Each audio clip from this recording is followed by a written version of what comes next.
আজকে তোমাদের সাথে শেয়ার করবো সিজওয়ান ফ্রাইড রাইস। তার জন্য ভাত করে আগে থেকেই রেখে দিয়েছি ঝুড়ো হওয়ার জন্য।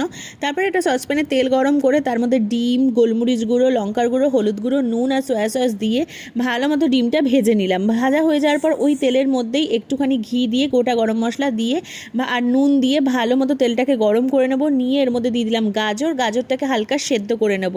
সেদ্ধ হয়ে গেলে তার মধ্যে দিয়ে দেবো ক্যাপসিকামটা একটু নাড়িয়ে তার মধ্যে 5 মিনিটের মতো সেদ্ধ হতে দেবো। সেদ্ধ হয়ে যাওয়ার পর এর মধ্যে দিয়ে দেবো ম্যাগি মশলা আর স্বাদ মতো চিনি আর একটু সয়া সস দিয়ে ভালো মতো এটাকে ভেজে নেব কড়া করে।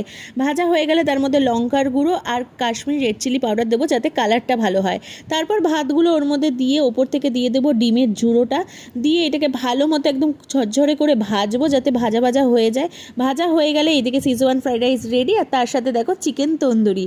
তো কম্বিনেশনটা কিন্তু দারুণ লেগেছে। তোমাদের যদি চিকেন তন্দুরি রেসিপি জানতে চাও আমাকে কমেন্ট করো। টাটা।